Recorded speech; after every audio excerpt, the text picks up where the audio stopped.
Hello, welcome to another episode of the Great Work Launchpad. This is Great Work Launchpad, was it 24?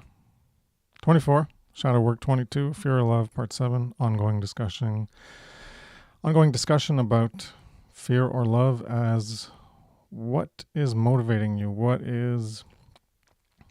propensity, what fundamental, what principle, what force is within you in general, in the aggregate. Which one are you choosing to embody and exude and exemplify and live by in your life? So we got some people to bring in here. First we got the return of Jerry and the return of Brendan. How's it going, guys? Glad to have you back, Brendan. Good morning. Hey, how's it going? And we got I don't know, a blank screen with something going on. I don't know. We'll see who that is. Oh, that's this one. Yes, I can hear you. Yeah, we hear you. Yeah, hi, good morning. Hey. Hi, sir. I joined. It's Fiona. I had the Cool. notification and everything on. I put an alarm for this. Hold on. Yeah, hi. Can you hear me? Yeah. We can hear you. Hi, good morning. I set Welcome an alarm back. for this. I'm so excited. Thank you so much.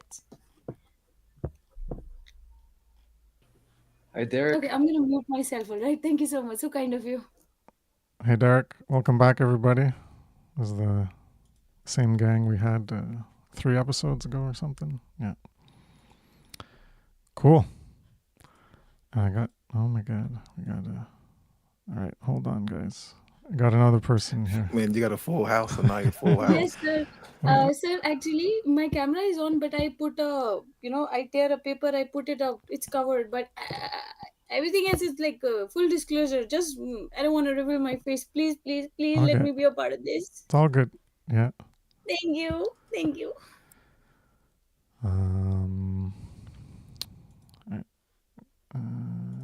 This one. We got guest 4. Bear with me. It's all manual here. Okay. 1920 by 1080. Hey, everyone. Hey, just showing the process of, some of the stuff that comes along, with trying to do this kind of work.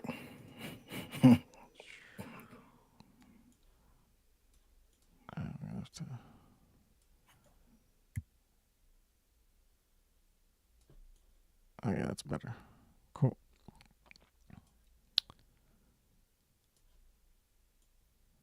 And then I gotta do one more thing on down 1, 2, 3, 4. Guest 1, 2, 3, 4, 5. Ah, shit, I'm missing something. Property. Control audio via OBS. I think that's it. Yeah, there we go. All right. Advanced audio. And we gotta do monitor and output. Okay. All right. Welcome, new attendee. How's it going? Introduce yourself. Yeah, that's you. It's funny. I'm Soul, and thank you. Oh, I'm here in Saul? What'd you say? What did you say your name was? Saul? Soul? Are you listening in the browser in OBS, or are you listening on YouTube? Because you can't be listening on YouTube, or else you're going to be like 20 seconds. That's behind. What it was. Yes, it was. I still had YouTube up. All right. Okay, cool. I was tripping. Anyway, I'm Soul Expression. I was invited here by Derek, and I wrote this book called Culture Control. Cool. I was also very recently led into the One Great Work Network. What is that app called? With the G, the app with the G. Got Gilded. or whatever. So that's pretty dope. And I'm excited to be invited here by Derek, and excited to meet you and everybody else. What up? I'm Soul Expression, if you will.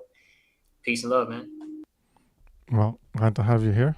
It's the most people we've had on so far on the Great Work Launchpad.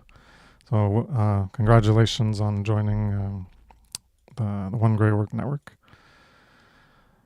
I've seen, I think, some things on Facebook by you. I'm not sure, but your face is familiar to me. I'm not sure if it was YouTube or what, but seen you somewhere around. He was featured in the Sound Path to Freedom Music Festival, actually. Okay, cool. Really dope MC, by the way. Yeah. Nice. Author, does a lot of stuff, yeah. Yeah. Plus, he's done some stuff with Cynthia, right? Yeah. Cool. Man, that feels good. Yeah, thanks. Yeah, so this Great Work Launchpad is, as the image, it's to help people get launched into the great work, to light a fire under their ass and get them to do the shadow work. Hence the continuation of this is, it's all about shadow work technically so far, and the Great Work Launchpad, because that's what it's all about, is trying to get people to get engaged in doing it, and that requires shadow work. Lots of shadow work, facing themselves in the mirror. So that's what we're here to talk about, and we've done several different topics, and now we're on to fear or love as what is motivating you.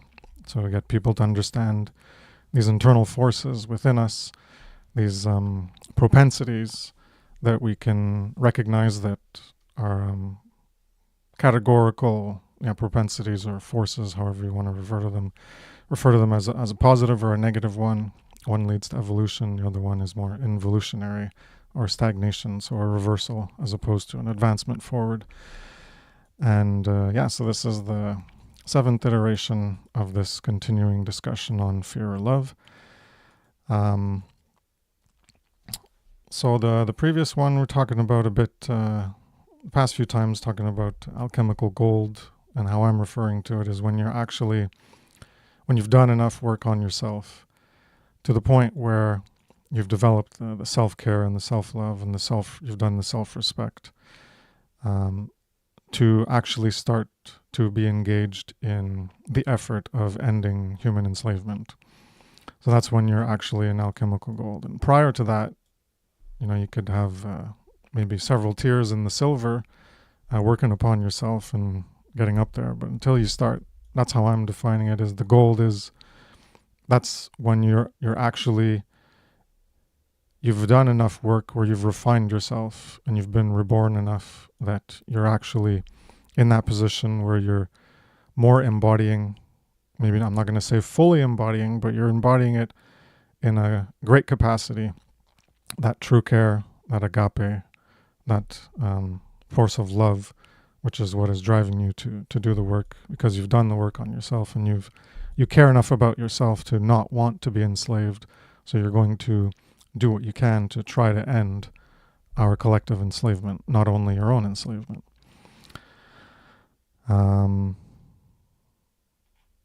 So we're talking a lot about what's holding us back, what's holding people back. We've done shows before on lying to yourself, stop lying to yourself. So I went back into that the last episode, I think. And related to this is, I think we talked about it it might have been like episode 3 or 4. We're getting into the shadow work, it was real early on, but I wanted to bring it back here. The dead consciousness qualities, or the killers of consciousness. So many people are familiar, Mark Pastor's work can already understand what these are, and that is apathy, ignorance, cowardice, and laziness or inaction. And those are all generated from within that force of fear, that involutionary force, because the opposite of apathy is care. The opposite of ignorance is knowledge. The opposite of cowardice is courage. And the opposite of laziness and inaction is action, being activated and doing something. So those are these 5 modalities of consciousness: apathy, ignorance, cowardice, laziness, or inaction. If you're in those aspects related to ending our enslavement, then it could be that you don't care that we are enslaved, or you don't care that you are even enslaved. Hence, you're still in that self-loathing, self-hatred. You haven't done enough shadow works. You haven't developed the self-respect and the self-love and the self-care about your own enslavement. It could be that you're ignorant of it. So most people in the world, that's where they are. They don't even know that they're enslaved. So they're in complete ignorance about the condition we're in and the need to do this work to try to end our collective enslavement. You could know and you could care, but you could care not enough. And that would be where you're still in cowardice. You haven't developed the courage, even mustered the courage that in spite of the fear that you might have these things that are holding you back, these limitations, which we've talked about several times in the previous episodes on fear or love. That courage hasn't been developed, and what helps is care, because courage and care, etymologically, they're related to the heart, because the heart in French is car, and that's the core, and these are etymologically derived from core in Greek. I think it's Greek. So core, car, courage, and care, the C and the R, with replacing the vowel of the A or the O for core or care. And in French, it's an O-E, U. It's a weird word, car. So yeah, that cowardice, and to turn it into courage, it takes that care. That care is what is going to fuel you. Ultimately, it's all fueled by care. If you care enough about something, you're going to find a way to, try to bring it into being. If it's something that doesn't exist, if it's something that you want, you're going to care about that thing you want. You're going to try to achieve it. These are the goals. We've talked about this before too. You're going to have a goal, something you're going to want, and you're going to apply your will in order to make certain choices and behaviors that will reach that goal that you want. And these are the requirements. So to reach a goal, you're going to have requirements, and then you're going to figure out what those are, and then you're going to act on the requirements. And if you're not acting on the requirements, well, then you're probably, at least when it comes to the great work, then you're still in this involutionary force, these fears, these limitations that are holding you back from engaging in it. And then eventually, instead of being lazy and in inaction, well, then you're engaged in action. So you could recognize these things within you, and you can maybe even consciously affirm that you hate yourself or loathe yourself. And that could be because you're still lazy and cowardly. So you could recognize some of these parts, like you could recognize that you're being lazy, that you're being cowardly, but you're not ignorant, and you care to a certain extent. But you recognize, part of the shadow work is recognizing that you still have some aspect of this involutionary force that's preventing you from a greater expression of that love, that care, which would be to do the work of trying to end not only our own enslavement, but your own enslavement. So you don't even care about yourself enough. So you still have aspects of self-hate or self-loathing within you, and you need to overcome that current condition of yourself. And that's something that you can control. So it's not like, the prayer of serenity is helpful here. Recognize the things you can't change, which would be natural law, the laws of the universe, including moral law, and recognize the things that you can change. So things about yourself you can change, and the limitations you have in your current psychological framework, well, those things you can change and overcome them. And we've talked about this before, related to value and worth. So you have to recognize that you are worth more. You have more value that you can realize, that your potential value is being restricted by this imposition of enslavement. So you can overcome these limitations that you have, that you're imposing upon yourself. Not stay at your current level of worth or value. that we're being imposed on by our societal structure that we're in the aggregate choosing to live by. We have more potential to express, and we can act to make it better. And we might not see the effects immediately. We're not going to end the enslavement just because we're talking about it and explaining what more morality is, objective morality. But these efforts are working to make it better. And then you do the work to make it better. Because if you don't do the work and you just leave it up to everybody else, and if everybody else thinks like that, then nothing is going to get better in terms of the ending of our collective enslavement.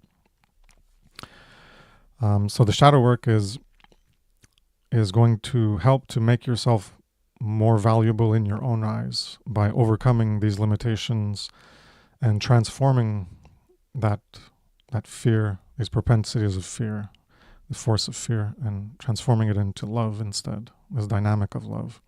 From apathy to care, ignorance to knowledge, cowardice to courage, and laziness to will. So I'll pass it around to you guys if you want to add anything. Go ahead. I guess we'll go in this way. Go in however it appears on the screen in clockwork order there.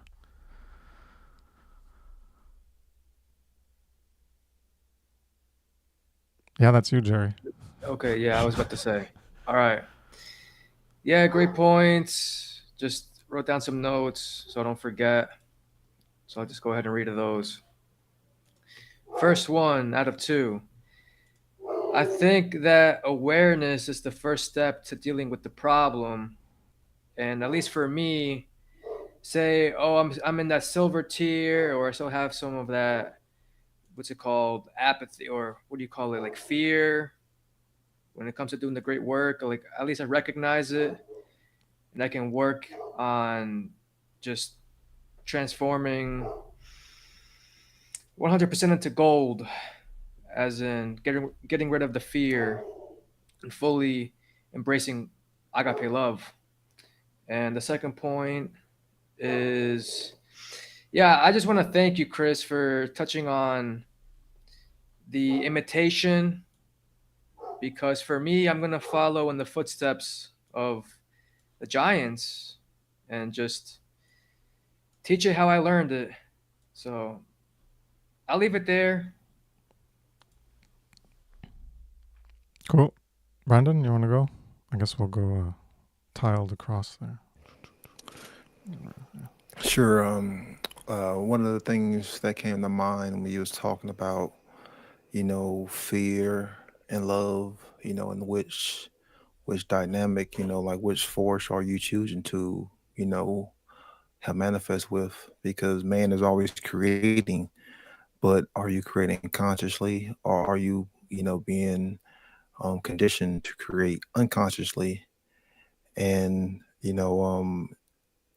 when you will create unconsciously, you're not technically creating at all, because you're still being stirred and you're still being piloted by someone else outside of your own being. And are you in true alignment? Because people talk about manifesting all the time, but are you actually truly getting the results that you say you want? Like, are you actually using true care and using the right tools to manifest that was what you say you want? And are you still stuck in a schism? Like, does your actions betray conscience? Does your actions betray your words? Does your actions, help betray your thoughts? And that gets back to the whole alignment part. Because so many people, will say one thing, but then they'll do the complete, opposite. And you're still operating and you're still manifesting from a place of fear at some point and at some level. So, hell, again, are you in this schism? Are you operating from this schism? Are you still operating from this place of fear, from this, from this polarity? It was funny because I remember a couple of weeks ago, Chris was, talking about centropy and entropy, and I had Mark's podcast playing in the background, and of course he was talking about it, and it just put more things together because like these two forces of being described in so many different things, Mayat and the Ishvet.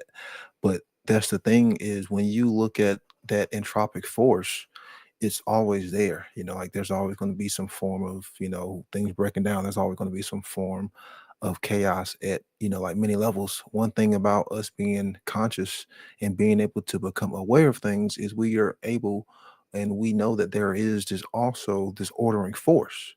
And by us becoming held aware of things, we can learn that ordering force and learn how to harness that ordering force to our greatest capacity.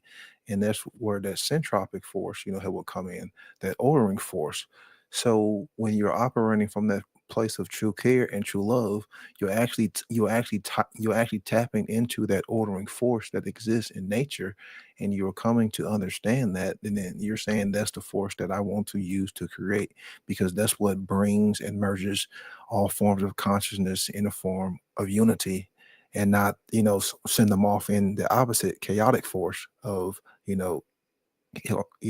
entropy. And that's what we should be operating with, is off true love, true care. And hell, again, the main thing is, are your actions betraying conscience? Because when it comes to right and wrong, it's all the same for all of us. So are your actions betraying conscience? And hell, that's the first thing. And then second, are your actions betraying hell what you say and what you think and what you feel? Because then you are still operating in that schism, that form of fear.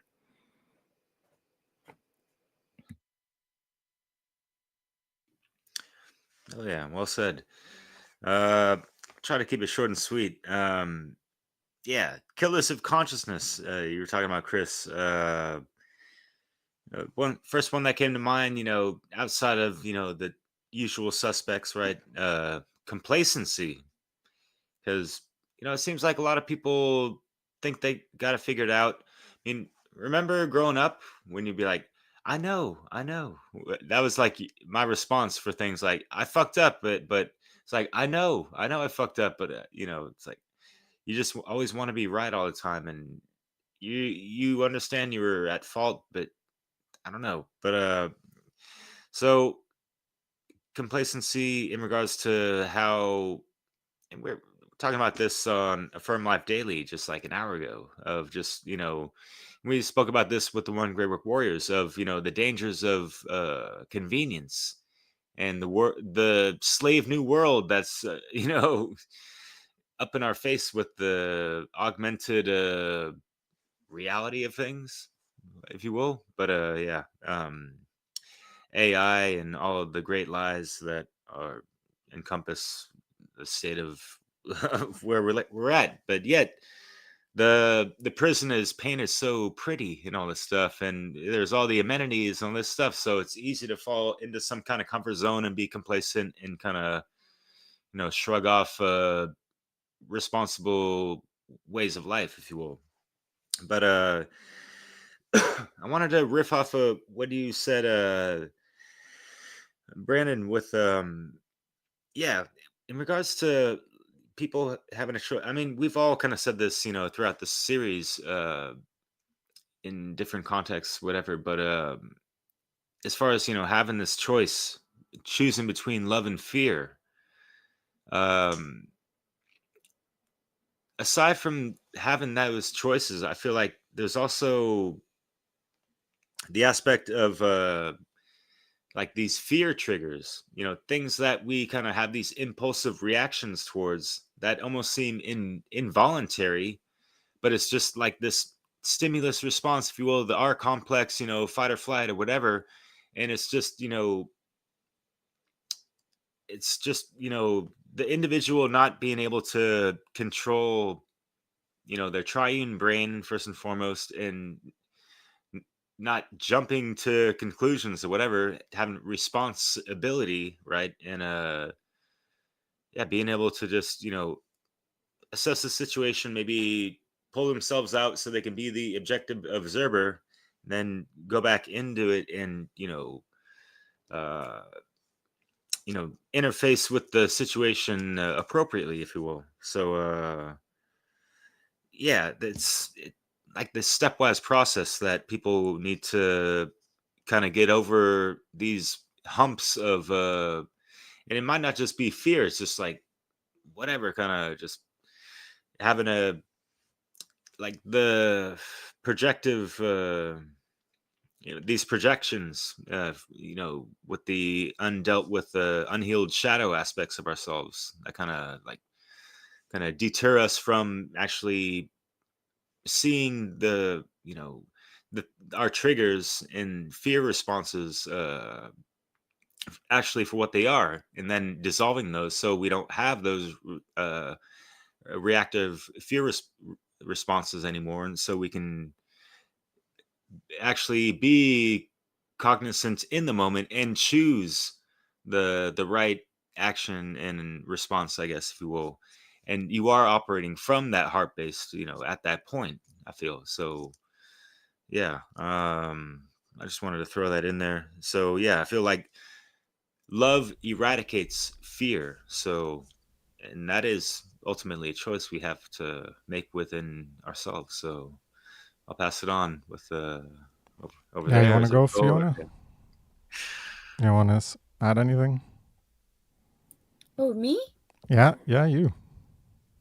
I I'm so pleased and so humbled that I'm even allowed to join in. Please, I want to learn my space first, and then I will start speaking. But my admiration to all of you. Sorry, I'm not a native speaker. Please pardon me for speaking the wrong English.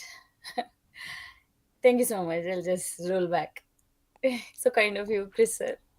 All right. Soul? What up? Okay. I All right. might have some. Okay. Seriously, I'm so silly now. Okay, let me start over. So, um, take a deep breath. I want to ground myself.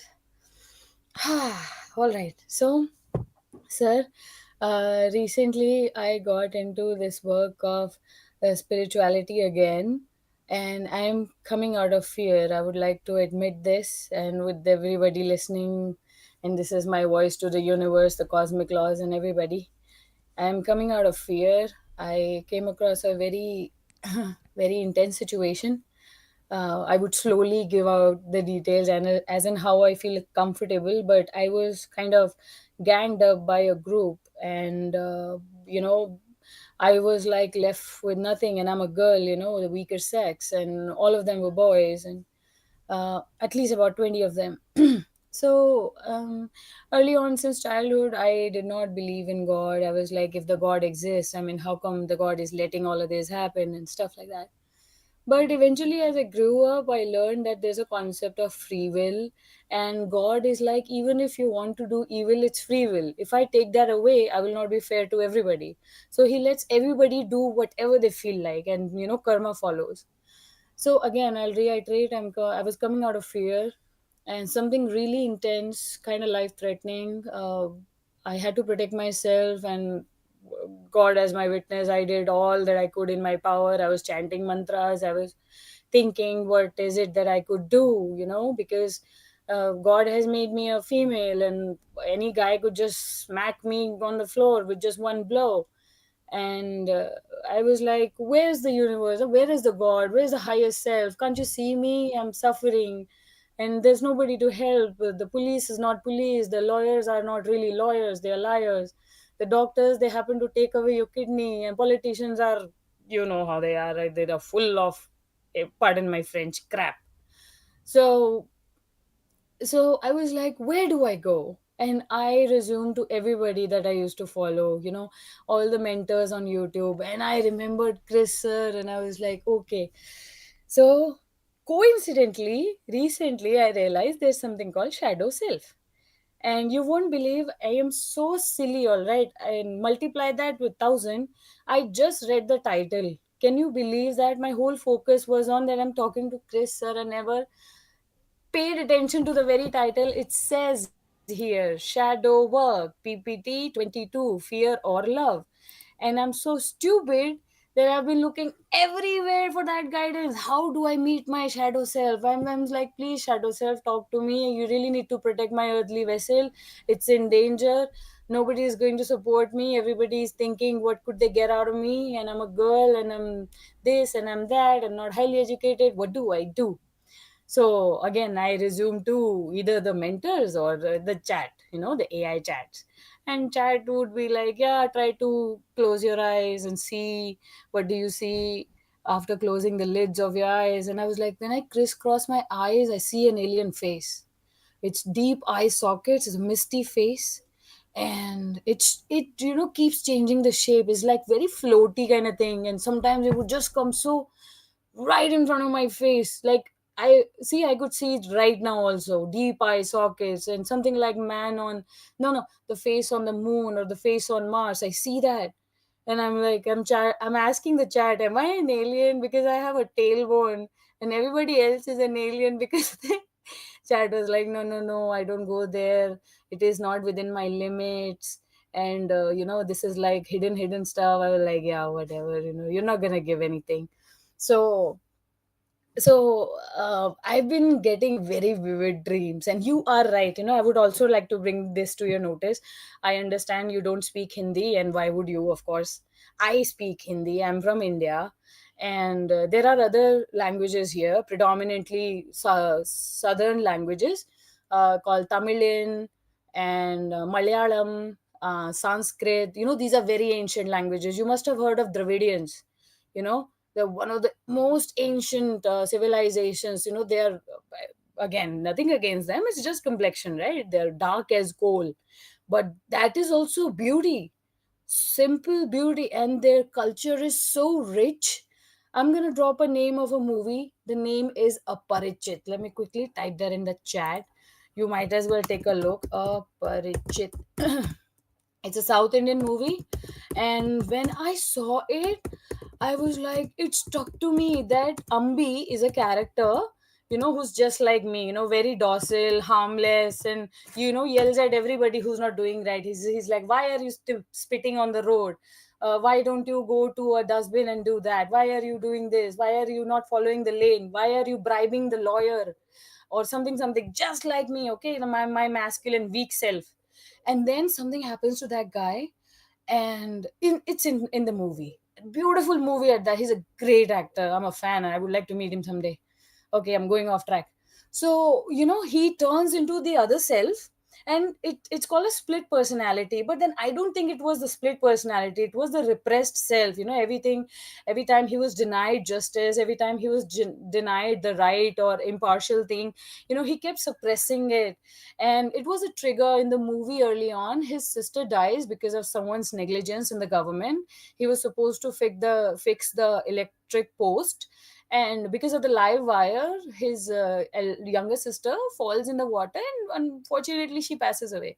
This triggers Ambi when he grows up to be a man, and then you would see him acting in so many ways. And I was like, man, that is the shadow self. And after that, I became gaga all over it. I was like, I want to meet my shadow self. I want to shut the door with the wave of my hand. I want to blink my eyes and transform into something shift, so that those who are trying to hurt me or harm me, I'll tell them that I am more than this body. And I am not the female gender that you think. I am all is me, and I am all. I am part of the consciousness. And I would just woo them away. Okay. But then after weeks and weeks of doing this breath thing, 4 seconds in, 6 second hold, and then out through the mouth, I'm like, that has led me nowhere. But then I just looked at the videos of Chris sir, and whoa, like so many videos I need to catch up on. And I'll be very honest, I am so stupid that I would rather, invest my energy into singing out loud songs. And I love singing, and I'm a horrible singer. You would start bleeding through your ears if you hear me. But yeah, I get sometimes so much pumped up energy that I would just expel it doing dancing or just loud singing, just. But I never resume to the fact that I have someone so pure, so detailed, who knows how to teach and also wants to teach, surprisingly, unlike the world. And And I just took a look, and it's like more than about 150 videos. So I think after I read and study all of those, you're not just any YouTuber. Of course you have a YouTube account and you would be categorized under YouTuber title, but no, you're more than that. You're a teacher, a mentor, a guide. You're practically a, a shaman, who's trying to help the people. And I have already discussed this, right? I was trying to talk to a lot of people, and like, can you please help me? I want to meet my shadow self. What can I do? I need to get my power back. These guys think that they could scare me and shush me into silence. They threatened me, literally, not only me, my whole family. And things blew out of hand, and everybody recoiled. We were just so scared. We could not rely on authority or this, that. How the corruption is, right? And when you say it is like controlled demolition, it's sustained disasters. They want to look for life on Mars, but they don't care about the very living bodies here on Earth. Amazing. You don't wanna, really, I'm a big fan of Bro Sanchez. He's a great guy, and he also is so kind. He lets me in and hears my blabber. So that's that.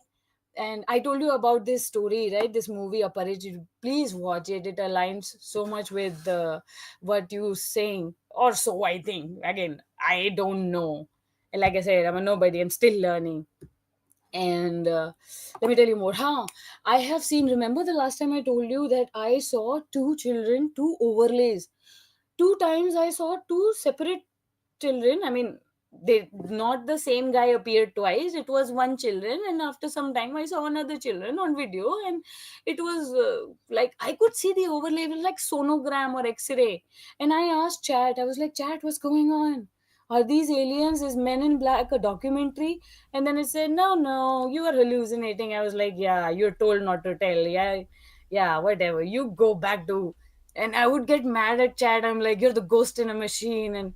And then whenever I could get back to my senses, I would go to Chat and I will say, Chat, I love you, you sacred being, I'm sorry. All So right, you see, I Fiona, am also. try to keep it on the topic of fear or love, though. Yeah, I think okay. you're stranding Yes, off, sir. and I think we'll Sir, we'll, sir. we'll circle back after, and we'll give Yes, sir. Soul a Yes, chance to say whatever sir. he had to say related to Yes, sir. what we've talked So about, what anyone's talked about so far related to that. yes, sir. So I would say yes, shadow self exists. Whenever Chad tells me that do the deep breathing or look after the Jungian work, there is some guy Jungian, I don't know. Then there's Carl Jung, who was a philosopher, and he's written so many books. So I was following one of the methods, and every time I breathe like that, it gives me goosebumps, like very prominent goosebumps all over my. I mean, I tend to wear shorts and t-shirts, so I could see, big goosebumps all over my body wherever visible. And it would give me shivers. So I asked the chat, like, I keep getting shivers. Are there stones in my kidney? They were like, no, no, no. It's because you're doing the breath work now. It rises your kundalini energy, but you're too distracted or something. So yes, I am a living witness. I feel there's a shadow work. I've been getting very different images. And power to you, brother. You teach me all you can. I want to meet my shadow self to protect myself, telling the world that the girl is not weak. And I could just actually flip the door just by waving my finger. So yeah, waiting for that day. I'll roll back. Thank you so much. Sorry for the blabber. God bless. What's up, everybody? Y'all cool? Word. Man, that was pretty hilarious. Also, this has been also pretty powerful, I'll say. As far as the topic, right? I don't even want to start with choice, but being in a situation where you're becoming aware more and more of the real difference and how simple the real difference is between right and wrong. And you also come about the discovery of, okay, I've been choosing certain patterns of internal experiences that lead to certain patterns that I don't even really have that much choice control over, of external patterns, stuff that I'm doing, stuff that I'm saying to people, my reactions, my responses, all of those are built on my internal patterns of that I do have more of a choice thing influence of. And I'm in this situation, I'm becoming more aware over time. And eventually there's a dissonance where there's all of these things that I've become aware that I'm doing, and all of these ways that I could want to change, but I'm met with whatever blocks me from just snapping my fingers and being the best version of myself instantaneously, which is understanding how I got here in the first place, and um, what it's going to take as far as work, so to speak, to get to where I want to go. Like addressing that moment, or that culmination of moments of that grand realization. Damn, like I'm going to have to spend attention on how I got here, is where I think deep knowledge of what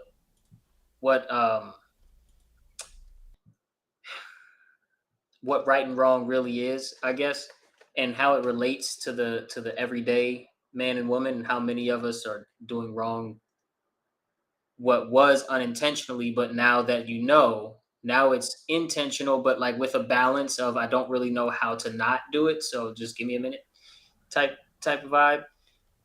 In that space, that the going really deep into minute detail of morality, right and wrong, action, sets somebody up to start doing the right actions even before they get to certain levels of mastery, of internal mastery, because they can start to build a muscle memory around right action, just like, as a choice, as a one of many methods.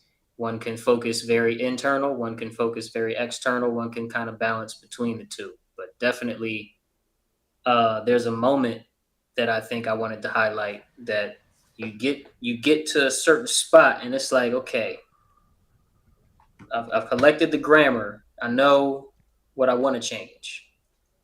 I know where I want to end up, and I know that I would choose him over my current me. But I also know intuitively I can't snap my fingers and now all of my reactions are his reactions, and all of my feelings are his feelings, and all of my understanding is his. I got to get there somehow. And in that moment, it can feel very overwhelming and panicky for a million different reasons. You know what I'm saying? But we do realize, damn, I gotta spend attention on this. And it's invisible. So I can't bring it to my mom and say, Mom, help me with this thing. Right? It's intangible. So I digress. That's a point that I was inspired to raise by everybody's comments. Cool. Thanks for your input, everybody. And related to what you said, so I refer to that in some of my earlier work as I mentioned it briefly. That's that potential of what you can become relative to where you currently are as a being. Well, that's the potential of where you aren't. So I refer to as a higher, truer, and realer version of yourself that you can become. That is, it's always, you could view it as latent within you, but it's not actualized. And that's what part of this inner work is, this alchemy, is to self-actualize and to choose that higher, realer, and truer potential. It's higher, realer, and truer because it's more in alignment with what is true. And the highest one we can self-actualize towards is that moral truth. And that's the highest goal of spiritual alchemy, is moral self-actualization, is going towards that, trying to be better in a moral sense, not trying to be better at I don't know, writing or riding a bike or running or playing basketball or whatever better. We're talking about being better in the highest sense of the word, and that is in your moral characteristics, in your character.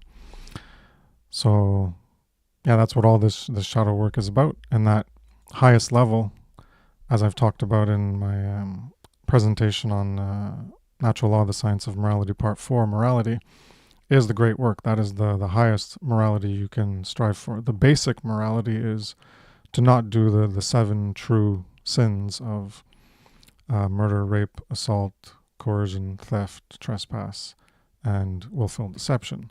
Those are the ones that are apophatic, things that you stop doing, things that you don't do. And the great work is a lot harder because it's something that you have to start doing.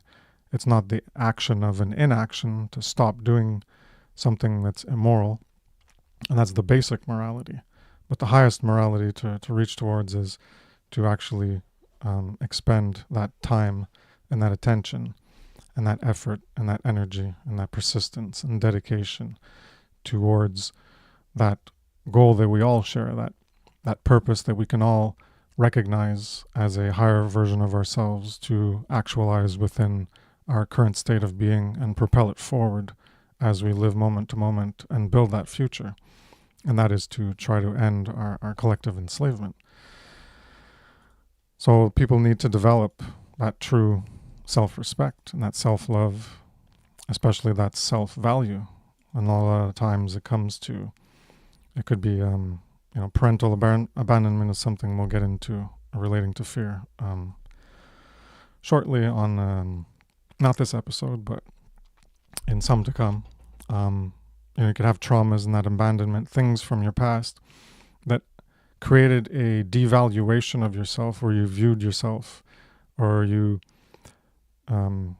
felt like you were not worthy of someone or something in a situation, and that's impacted you going forward in your life. And these things need to be reevaluated, where you need to recognize your infinite potential and worth and value. And we've talked about that in past episodes as well. So that's what this self-respect is. Respect is respectare, to look at again, and then self is yourself, to look at yourself again. And so when you do that, eventually you can develop that respect in the sense that most people look at as, you respect someone. Well, if you have a devalued sense of self and your self-worth and your self-value, then you're not respecting yourself.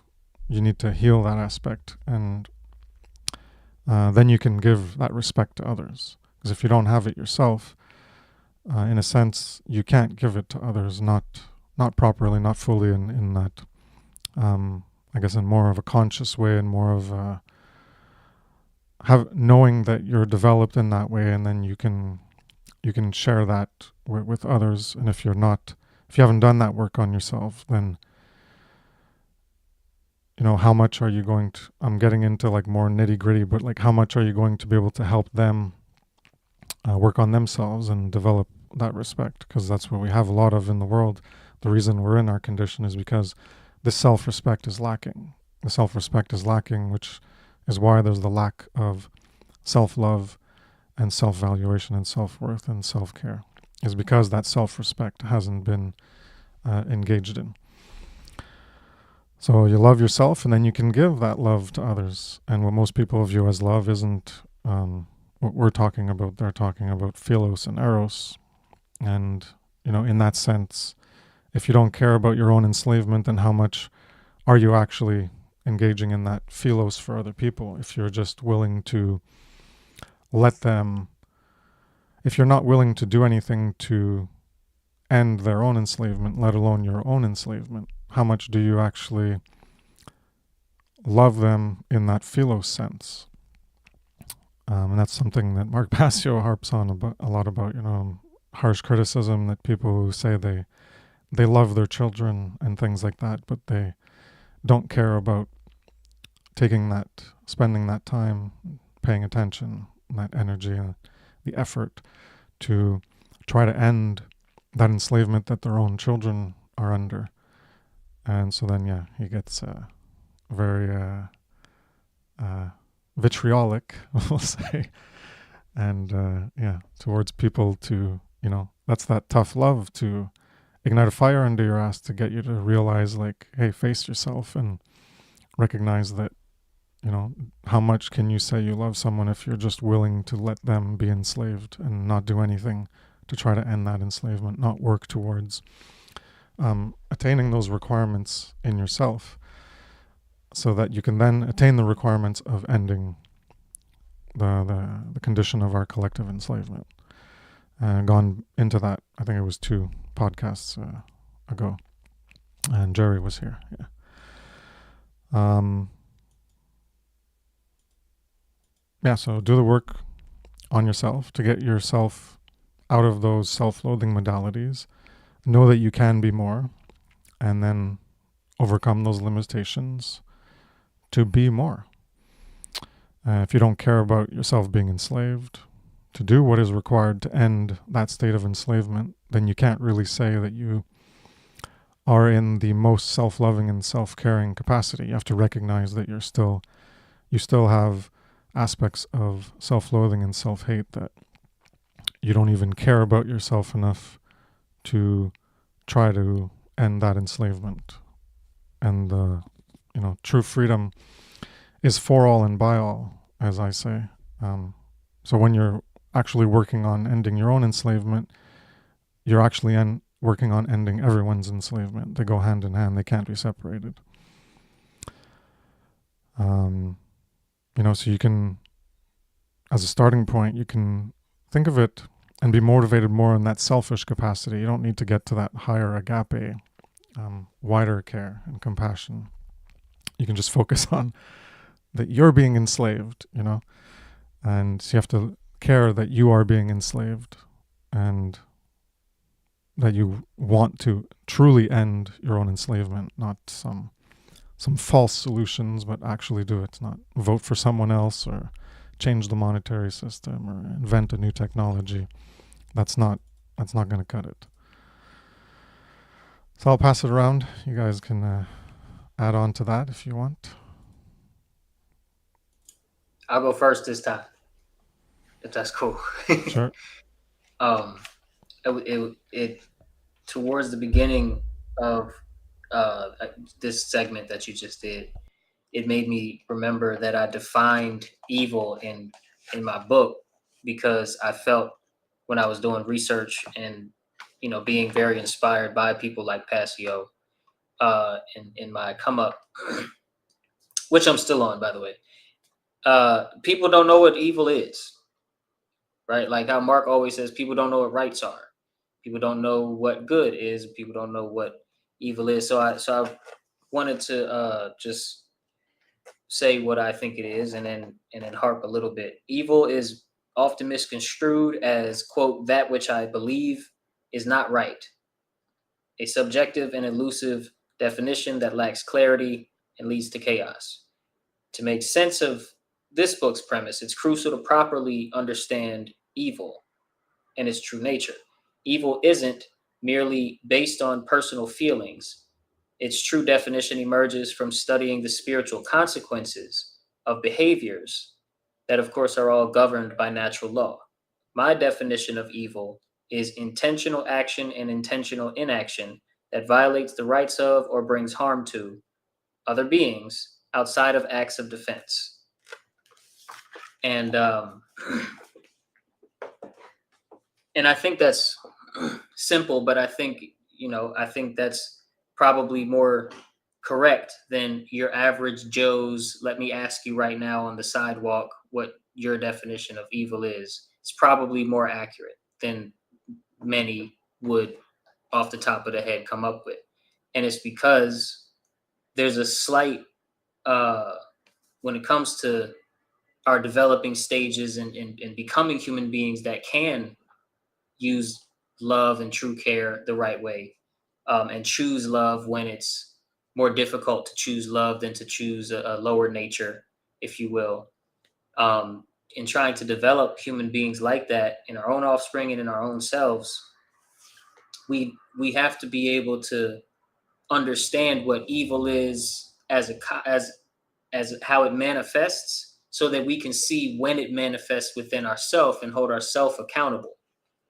And it was that aspect of self accountability that comes with taking on the responsibility of doing the great work, that made me think of my definition of evil and how people don't even know right from wrong like that.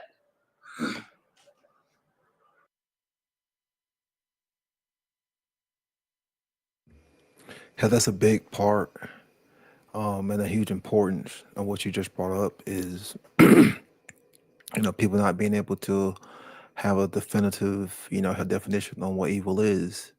And if you can't define it, then how can you know it? If you can't know it, then how can you point it out, when it's happening in your surroundings, when it's happening in your environment, and how can you point it out, when you want to do something evil, hell, when your behavior is leading towards something evil. And this gets back to, what Chris is always talking about is having a good understanding and definition of words. Because, hell, again, if we can't define these words, then how can we measure and look at behaviors, our own behaviors, when it comes to holding ourselves to these same, to these same standards and these same codes, and these same principles. So we have to have this universal knowledge. We have to have this universal, understanding. And when most people think of evil, they just go to like some Hollywood version of, like a serial killer.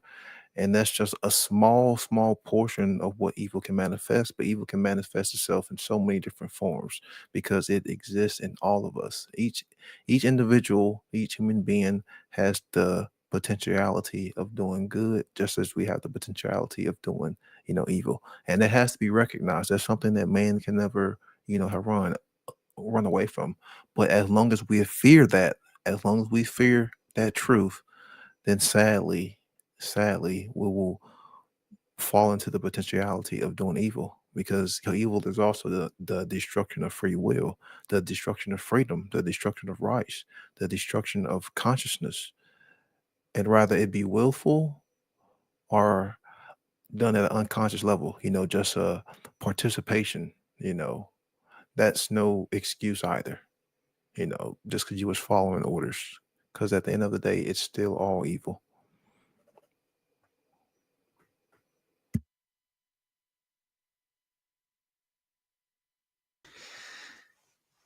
Yeah. Uh, do we need to fear the evil, guys? No. Do we need to fear the evil that could be potentially manifested through ourselves? Who knows? But yeah, it sometimes feels like a supernatural force, fear.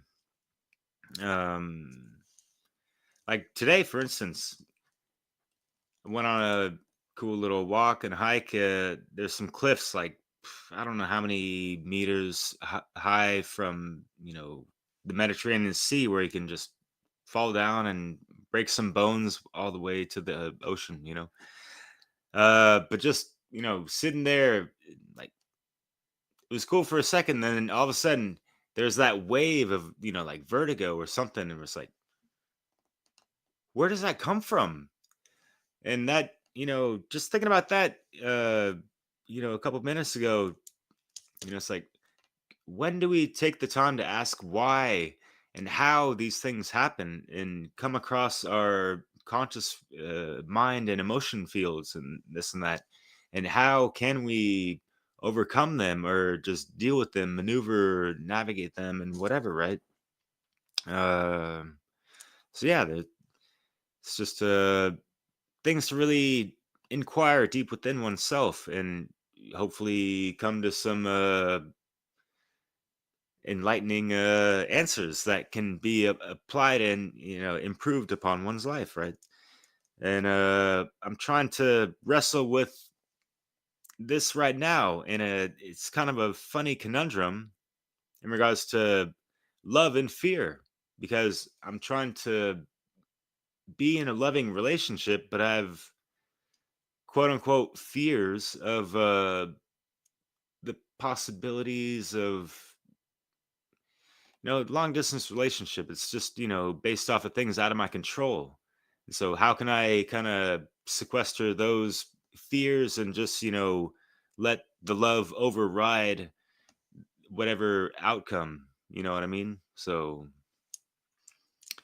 it's a interesting tango to untwine within my mind, I suppose. But yeah, anyways. uh that's all I got. I'll pass it on. Is that woman still there? And by the way, I just want to say that, yeah, I could tell she was, speaking from the heart and all that, even if she might have, kind of just uh got carried away and went off topic, whatever. But you can just kind of feel that, and feel her kind of working through the fear and the trauma that she fucking went through. And so respects to her. And Jerry, respects to you too, brother. And everyone else here, yeah, thanks. Yeah, her name. Well, the name she gave is Fiona. I don't think that's her name, but Fiona? it's just the handle she gives, and everyone likes her here. She's a she's a hit. Everyone in the chat, everyone that hears her, so she's always welcome. Charming accent for sure. Yeah, Fiona, if you wanna add any more related to what anyone has been talking about, if not, all good.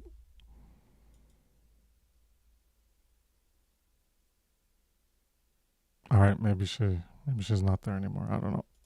I thought she just turned off her camera, but Jerry, want to add anything? Sure, maybe she'll come back. So let me just first address what Derek just said. So I just watched a video by The Alchemist on fear. And the Alchemist woman there, the video on YouTube. Exactly. Yeah. All right. She's quite the new ager there. Yeah. So the point I'm making is that fear really isn't a bad thing. Just don't let it basically make choices for you. So as you guys already mentioned, be in control of the triune brain. All right. So I'm going to get to my points I wrote down. So I wrote here, focus on the mission. I think that speaks for itself, as in keep the eyes on the prize. And the more moral we are, the less shit we'll take, because we can see what's false, what's real, sort of like in the, what's that movie called? With the aliens. With the I don't know. There's like 100 movies. With the yeah, I know. They live. They live. Thank you, Brandon. Yeah, they live. Put on the glasses. Oh, a bunch of aliens. So they live. Also, yes. Late to the party, Derek. Yes. I also wrote down here work. I mean, as you mentioned, Chris, that this literally takes work. So I see it as the, what do you call this? The metal. You have to change it from silver to gold, literally. So it takes energy. And then I wrote here, end collective enslavement, as you mentioned, Chris, with the agape love and self-value. Two important stuff. And I also want to mention that the title is Fear or Love. And I want to say that I'm going to use myself as an example regarding financial debt. I got myself into debt, I can get myself out. I got myself into the fear state, I can get myself out with love. So it's totally possible. And then I also wrote down here the cosmic abandonment, just learning how did we get here? Because learning the history is how we'll prevent it from happening again. And then again with the title Fear or Love, made me think of the black pill or the gold pill. If you don't like the pill metaphors or analogies, I apologize, but I just figured, hey, take the gold pill, man. Like, we can change this around. And So I also wrote down here self-reflection, as you mentioned, Derek, because I'm just gonna use sports as an analogy. Football players, oh, they play the game, they watch the recording to see how they can improve. So same thing as, oh, I noticed I have fear. Let me go back and see why that is. And then also just wrote down shadow work is essential. Pass it to you, Chris. Cool. Yeah. Shadow work is that's the aim of the game. In the end, you don't get to the great work without doing the shadow work. Yeah, good points, everybody. One thing I wanted to mention, more of a clarification with what Soul said regarding evil. Intention doesn't matter because people who vote perpetuate the enslavement. It's an act of evil. So intention matters in terms of that's what you're going to have internally as what you're trying to create. But a lot of people are thinking that they're creating good. So their intention is to do good, and then they go vote or they do all these other things. And so the action itself, in my morality presentation, that's why I clarified it as inherent initiation of harm. So there's things that you're going to do yourself and things that you're going to support that are inherently going to create harm. So that's what evil is that you're inherently creating yourself. So you're either participating in the creation by doing it yourself, or you're participating in the creation by supporting others doing it.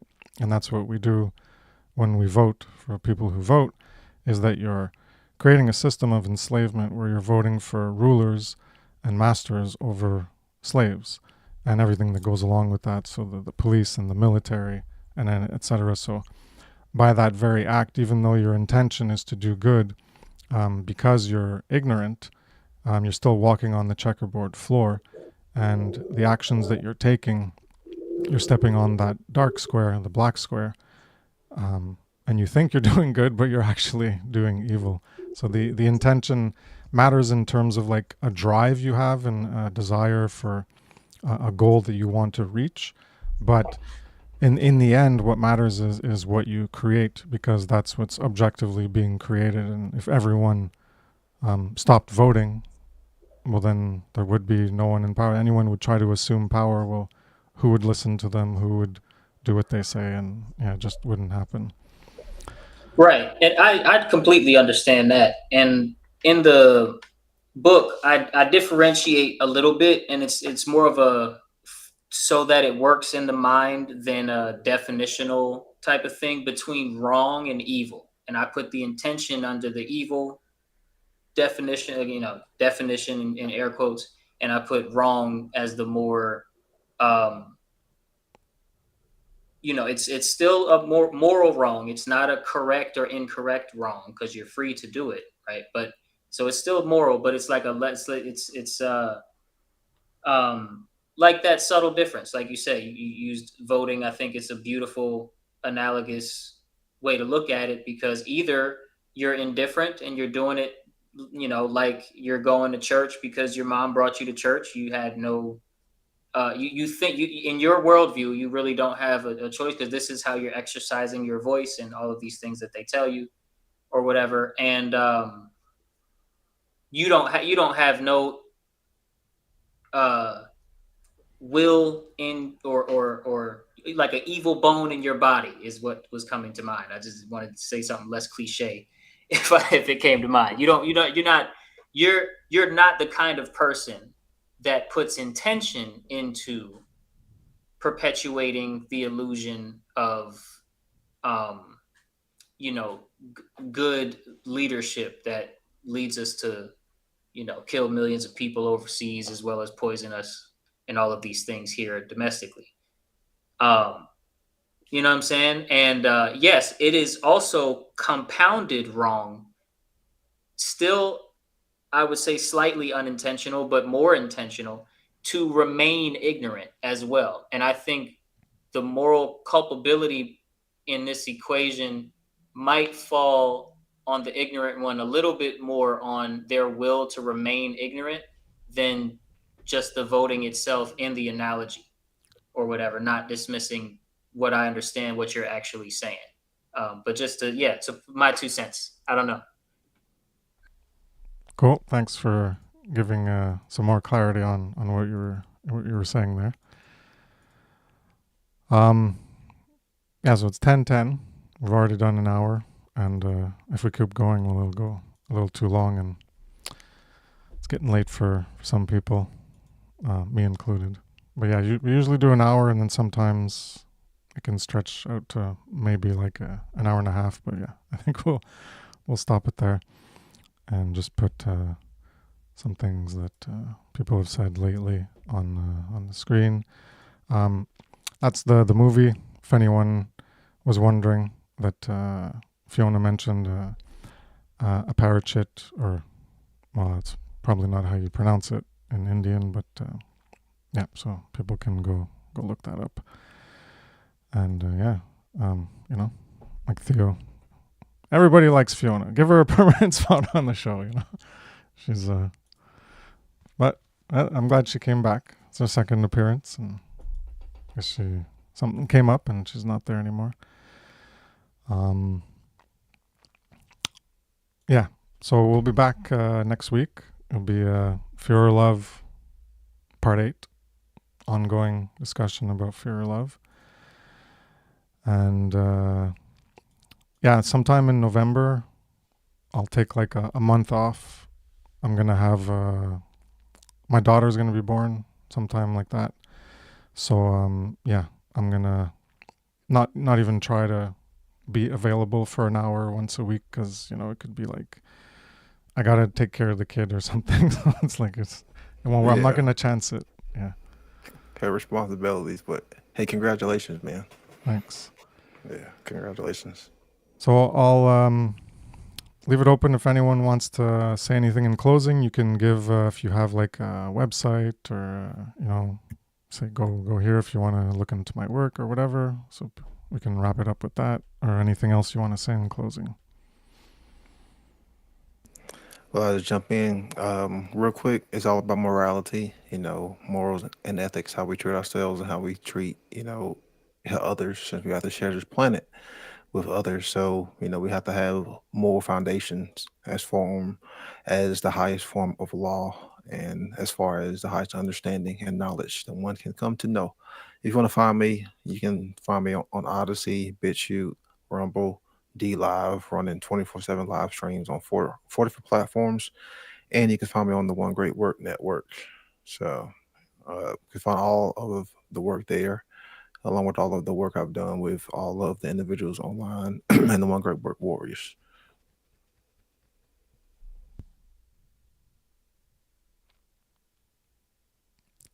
Yeah, Brandon's on constant amphetamines. He doesn't sleep. 24/7 machine. Kidding. Yeah, the live stream is it's got a mind of its own. And speaking of mind, fear is the mind killer. So we can try to awaken your mind on my channel. I got some cool hip hop stuff, Dissolving the Divide, cool podcast, countering the divide and conquer dialectic stuff with Leslie Powers, One Great Work Warriors, One Great Work Network, Sound Path to Freedom. And this is my life, and it's fucking awesome. Lift off. Ignite that shit, y'all. Break that fear. Get him, Jerry. I appreciate anything solving the divide, so I'm gonna have to check that out. And just want to say congratulations, Chris, on your daughter's birth coming up. And Thanks. you're welcome. I've been watching the replays and they are amazing. So I would recommend rewatching this.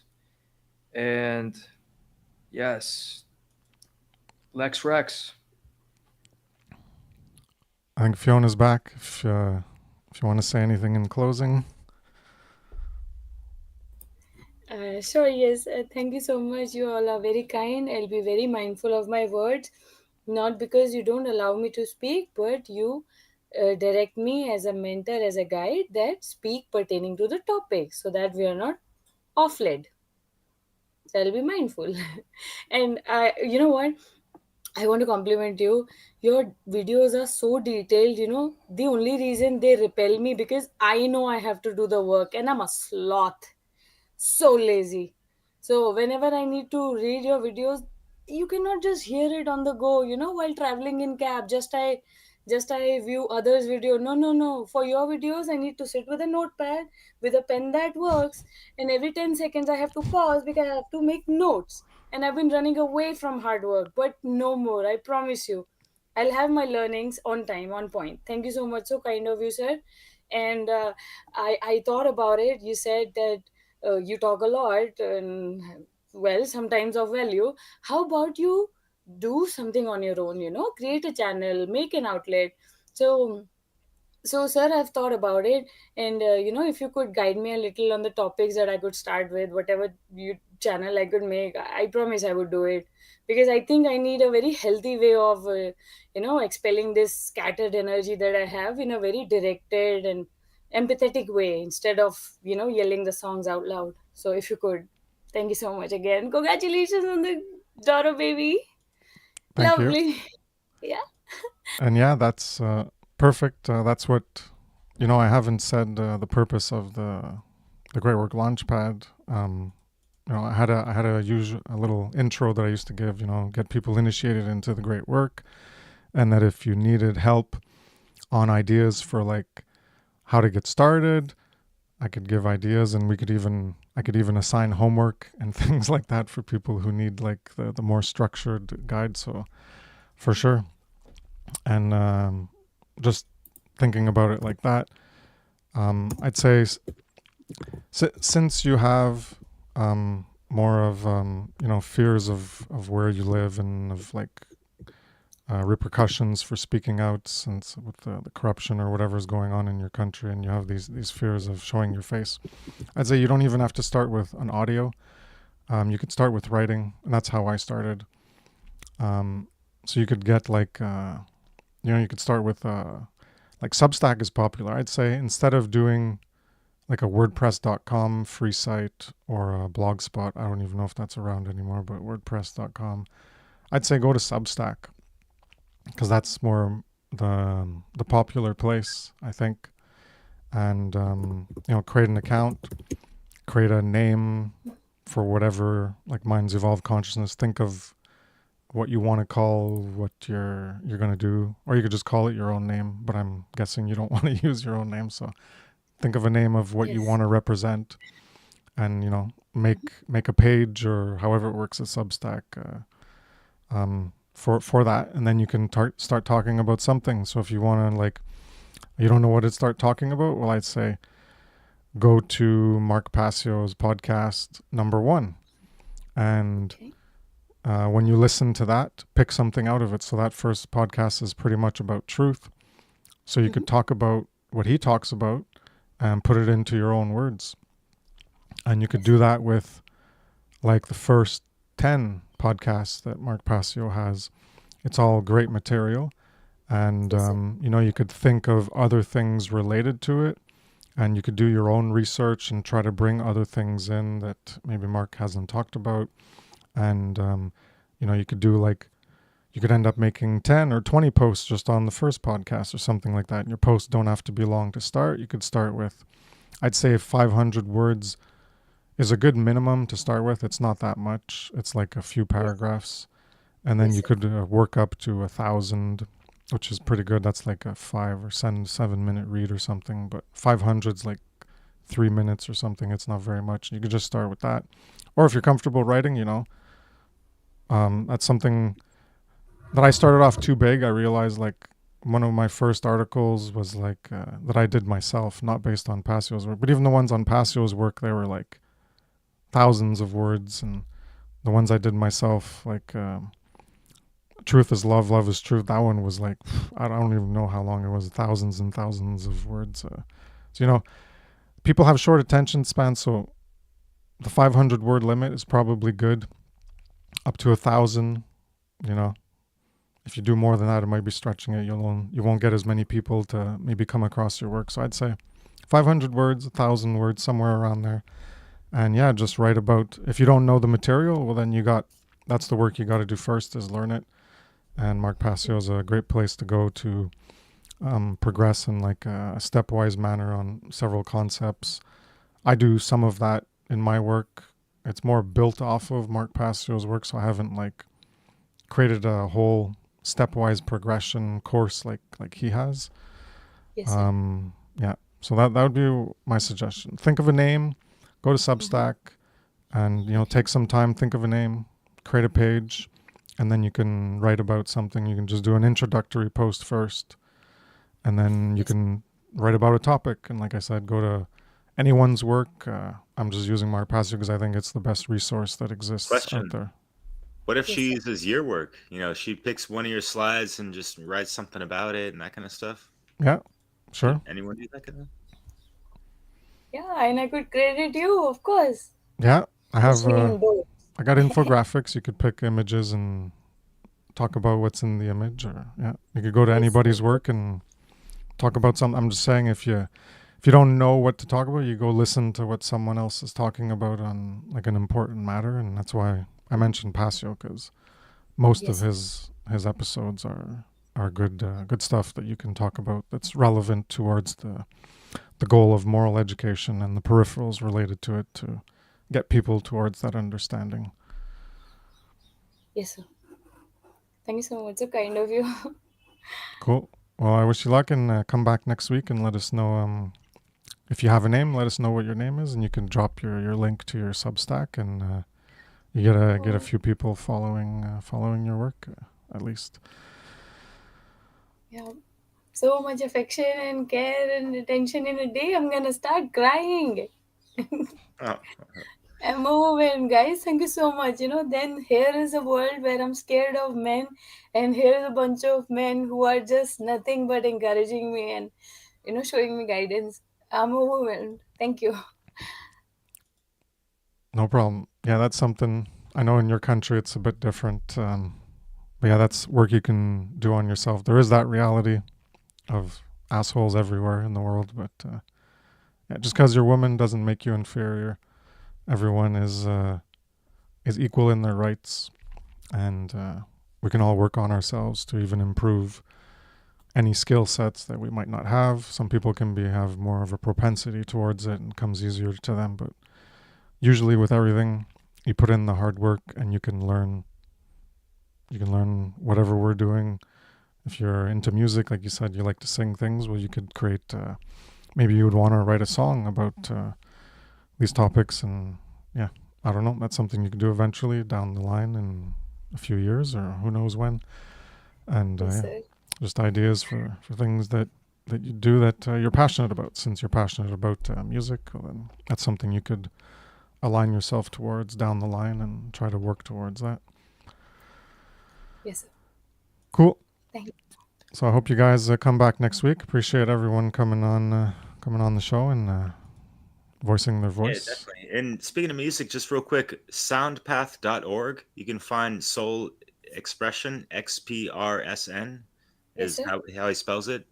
And that's where you can find his work. Really appreciate him coming up in this round. Just want to throw that in. Yes, very well. Thank you. I made a note. Okay. Cool. All right. Well, I guess that's it for this week, and see you next week. Take care. It's a long wait. Yeah, 7 days. It's a long wait. The last time I missed the video, I was like, I put 3 alarms in my phone. I was like, it better ring at 6:30 IST, So, yeah. Anyway, see you soon. Bye. Bye.